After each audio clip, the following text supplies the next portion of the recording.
Olá pessoal, tudo bem? Vamos falar um pouquinho mais sobre distensão abdominal agora. Para isso é fundamental que vocês voltem no vídeo anterior, que é distensão abdominal conceitos básicos, porque nesse nós vamos falar especificamente sobre exercícios. E para isso a gente precisa entender como os exercícios podem ser úteis aí nos casos da distensão abdominal associada a doenças gastrointestinais funcionais. Tudo isso está lá nesse vídeo anterior, beleza?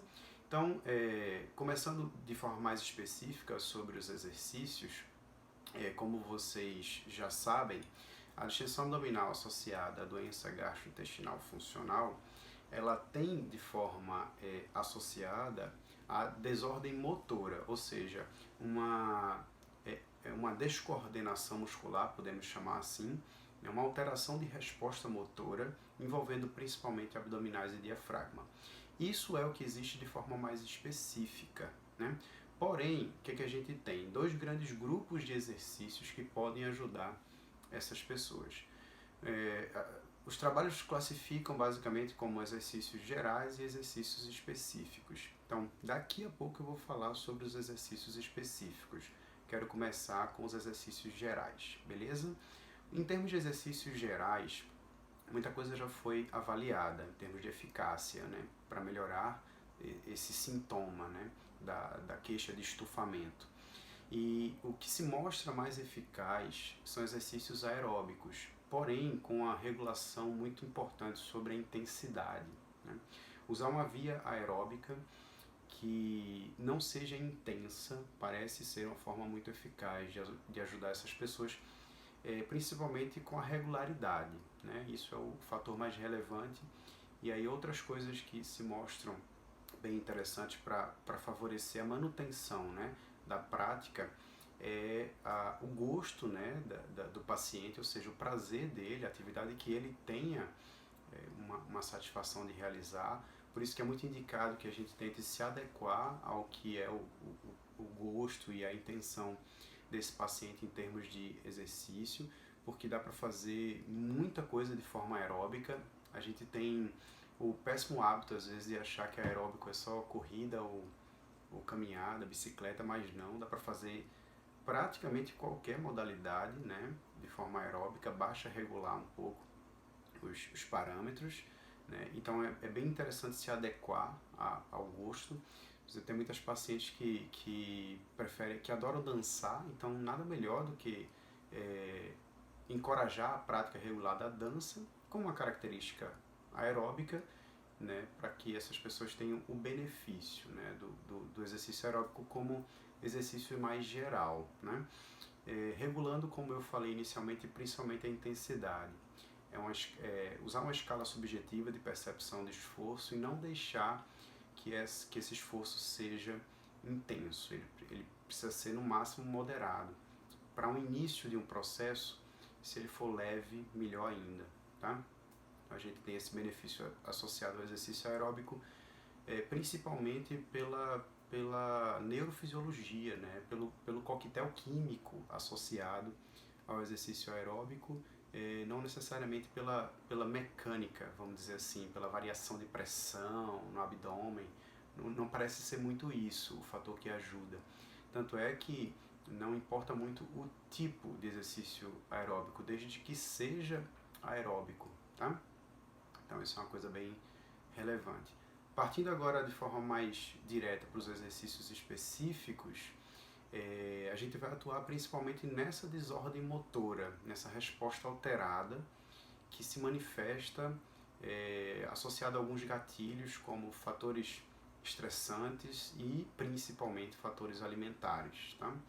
Então a gente tem nesses pacientes uma resposta alterada envolvendo o funcionamento de diafragma e abdômen, principalmente após a refeição, e isso muitas vezes é um dos mecanismos que justifica o sintoma. E aí o momento mais indicado para realizar os exercícios específicos é justamente esse momento onde o paciente está queixoso, onde ele está com esse desconforto, com o estufamento abdominal. E aí nós vamos utilizar basicamente exercícios respiratórios, tá? Em termos de evidência, nós temos boas evidências pro biofeedback, o uso do biofeedback, e para algumas outras formas sem o biofeedback, mais específicas, com posições mais específicas, tá? Então, assim, de uma forma geral, a gente precisa mostrar para o corpo desse paciente, né, o sistema nervoso central principalmente, que após a refeição, a resposta envolvendo diafragma e abdômen pode ser diferente da que ele vem assumindo, ou seja, uma resposta que é a característica, né, de indivíduos saudáveis. Para isso a gente vai usar os tempos respiratórios, porque como envolve diretamente diafragma e abdômen, é bem útil a gente se valer aí dessa ajuda, né, do próprio movimento respiratório. Então vamos trabalhar principalmente com o tempo expiratório, né, associando um trabalho conjunto de abdominais e diafragma para uma resposta específica, o que é um pouco difícil de explicar no vídeo, mas é como se a gente quisesse, né, devolver para essa pessoa a capacidade de acomodar um aumento, uma necessidade de aumento de volume abdominal que precisa existir após a refeição, mas esse aumento num sentido mais longitudinal e não no sentido antero-posterior. Por isso que a gente vai usar principalmente abdominais e diafragma nessa correção.